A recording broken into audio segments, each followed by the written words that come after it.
믿습니다. 우리 다시 한번 힘차게 박수 치면서 우리와 함께 하시는 주님을 찬양합니다. 내가 어둠 속에서 헤맬 때에도 주님을 함께 계셔. 내가 시험 당하여 괴로울 때도 주님을 함께 계셔. 기뻐 찬양하네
오늘 주신 하나님 말씀은 느헤미야 1장 6절에서 11절 말씀입니다.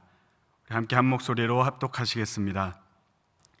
이제 종이 주의 종들인 이스라엘 자손을 위하여 주야로 기도하오며 우리 이스라엘 자손이 주께 범죄한 죄들을 자복하오니 주는 귀를 기울이시며 눈을 여시사 종의 기도를 들으시옵소서. 나와 내 아버지의 집이 범죄하여 주를 향하여 크게 악을 행하여 주께서 주의 종 모세에게 명령하신 계명과 율례와 규례를 지키지 아니하였나이다.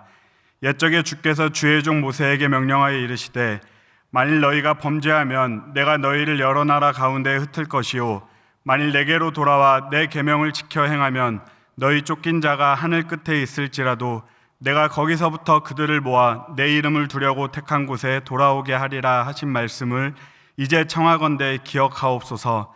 이들은 주께서 일찍이 큰 권능과 강한 손으로 구속하신 주의 종들이요 주의 백성이니이다. 주여 구하오니 귀를 기울이사 종의 기도와 주의 이름을 경외하기를 기뻐하는 종들의 기도를 들으시고 오늘 종이 형통하여 이 사람들 앞에서 은혜를 입게 하옵소서 하였나니 그때 내가 왕의 술관원이 되었느니라. 이 시간 기도를 들으시옵소서라는 제목으로 하나님 말씀 전하겠습니다. 우리가 읽은 본문은 예루살렘 성이 무너지고 성문이 불탔다는 소식을 들은 느헤미야가 하나님 앞에 엎드려 기도하는 모습을 보여줍니다. 느헤미야가 그랬던 것처럼 오늘을 살아가는 그리스도인들도 세상이 아프다는 소식을 들었을 때 그냥 있는 것이 아니라 그 세상을 품고 기도해야 합니다. 느헤미야는 하나님 앞에 큰 죄를 지은 사람이 아니었습니다. 그렇기에 자신의 죄를 회개하면서 기도하는 것이 아니라 이스라엘 자손이 주께 범죄한 죄들을 자복하며 기도하고 있습니다. 나와 내 아버지 집이 범죄하여 주를 향하여 크게 악을 행했다고 하며 하나님 앞에 엎드려 금식하며 기도하고 있습니다. 느헤미야는 본인의 죄가 아님에도 민족을 생각할 때 창자가 끊어지는 것처럼 애통하며 기도했습니다. 느헤미야는 예루살렘이 왜 망했는가 하는 것을 정확히 분석하고 또 그에 맞게 대처할 수 있는 자리에 있는 성공한 사람이었지만 그것에 연연하지 않고 하나님 앞에 엎드려 기도했습니다. 마치 자신이 죽을 죄를 진 것처럼 말입니다. 그리고 이것이 우리가 속해 있는 공동체 안에서 우리가 가져야 할 태도입니다. 작게 보아서는 우리 가정에서 우리가 느헤미야의 마음으로 하나님 앞에 엎드려 기도해야 할 것이고 우리를 보내신 직장을 위해 우리 조국 대한민국을 위해 우리가 하나님 앞에 엎드려 기도해야 합니다. 우리가 속해 있는 공동체에 문제가 있을 때 우리는 습관적으로 무엇을 합니까? 잘못된 원인을 찾고 그 문제의 원인이 된다고 생각하는 사람을 지목하고 판단합니다. 그리고 그 사람이 잘못했다, 그 사람이 회개해야 한다고 합니다. 하지만 느헤미야는 그렇게 하지 않았습니다. 자신이 엎드려서 자신이 자복하고 자신이 범죄하였다고 고백합니다. 왜 그랬을까요? 그것이 공동체를 살리는 길임을 분명히 알았기 때문입니다. 느헤미야의 눈물의 기도의 중심에는 하나님의 말씀이 있었습니다. 6절의 마지막 부분과 7절까지 이어서 나와 내 아버지 집이 범죄하여 주의 종 모세에게 명령하신 계명과 율례와 규례를 지키지 아니했다고 고백합니다. 하나님의 말씀을 지키지 않은 것이 재앙의 시작이라는 것을 분명히 알았습니다. 그리고 기도 가운데 9절에서 기억하는 하나님의 말씀이 무엇입니까? 만일 내게로 돌아와 내 계명을 지켜 행하면. 느헤미야는 말씀에 비추어 이스라엘 백성의 영적 상태를 진단하였고 말씀으로 돌아가는 것만이 살 길이라는 것을 알았습니다. 넘어진 하나님의 백성들이 다시 일어나는 것은 하나님의 말씀을 따르는 것입니다. 세상에 좋아 보이는 것들이 많이 있지만 그것을 따르지 않고 하나님의 사람이 바로 살 수 있는 길은 하나님의 말씀을 따라가는 것 외에는 없다는 것을 고백해야 하는 것입니다. 세상의 기준에서 아무리 잘 나가고 성공해도 하나님의 말씀에 비춰봤을 때 아니라면 그 삶은 잘못된 것입니다. 그렇게 느헤미야가 눈물의 기도를 하며 하나님의 말씀을 다시 생각하고 있습니다. 우리가 다니엘 기도회를 준비하며 하나님 앞에 기도하는 가운데 오늘 말씀에 나온 느헤미야의 마음을 품을 수 있기 원합니다. 아픈 세상을 끌어안고 우리가 기도해야 합니다. 누가 잘못했는지를 찾을 것이 아니라 하나님의 말씀에 나아가야 됩니다. 그때 다시 회복이 시작될 것입니다.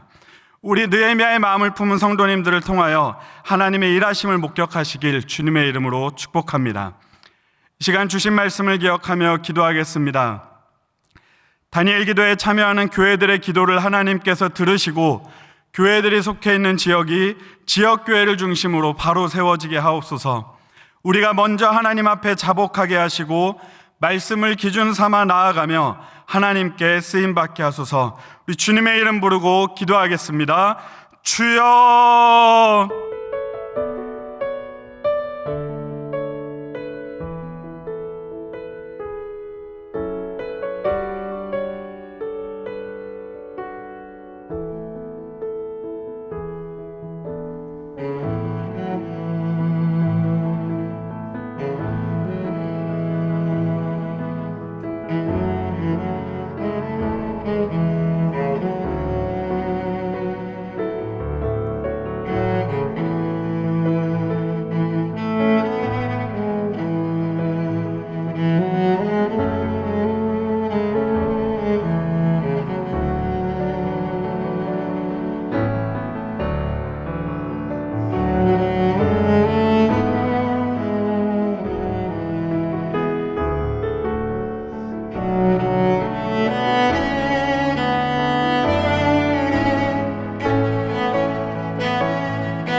시간 나라와 민족을 위하여 기도합니다. 이 나라의 정치, 경제, 사회, 문화 모든 영역을 주님께 맡겨주시며 맡겨드리며 하나님의 공의가 임하길 우리 주님의 이름 한번 부르고 같이 기도하겠습니다. 주여!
2021 다니엘 기도회를 위하여 같이 기도하겠습니다. 2021 다니엘 기도회를 통하여 오직 하나님만 영광 받으시도록 참여하는 모든 교회와 성도들 그리고 하나님께 세우신 강사들과 찬양팀 가운데 하늘의 은혜를 한량없이 부어주시도록 우리 주님의 이름 한번 부르고 기도하겠습니다. 주여!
오늘은 4일차 각자 섬기는 교회를 위하여 기도하는 날입니다. 우리가 섬기는 교회들이 생명 공동체가 되어 하나님 보시기에 아름다운 모습으로 빚어져서 하나님 앞에서 존귀하게 쓰임받는 교회들이 될 수 있게 해달라고 우리가 섬기는 교회를 위하여 우리 주님 이름 한번 부르고 같이 기도하겠습니다. 주여!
시간 4일차 강사와 찬양팀을 위해 기도합니다.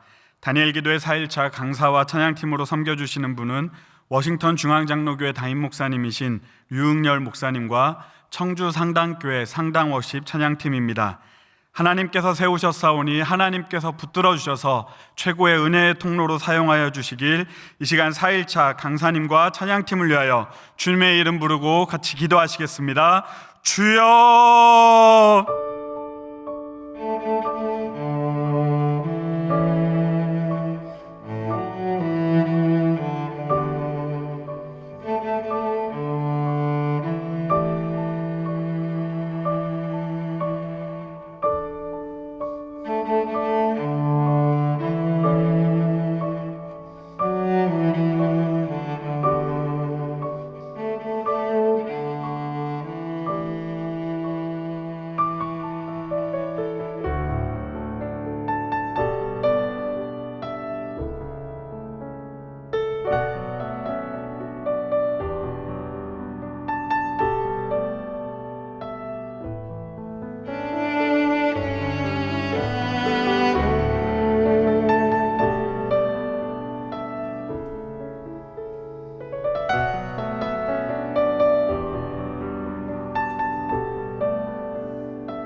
이 시간 전북 지역을 위해 기도합니다. 다니엘 기도의 4일차 전북 지역을 위해 기도할 때 전북 지역에서는 975개 교회가 다니엘 기도에 참여하고 있습니다. 시간 전북 지역의 기도 제목과 참여교회, 당일 사회자 목사님을 위하여 주님의 이름 부르고 기도하시겠습니다. 주여!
이 시간 마지막으로 다니엘 기도회를 준비하는 나 자신과 가정을 위해서 기도하겠습니다. 우리의 마음을 열어주시고 하늘의 은혜를 한량없이 부어주시도록 영상이 마치는 시간까지 약 10분간 주님의 이름 부르고 같이 기도하시겠습니다. 주여!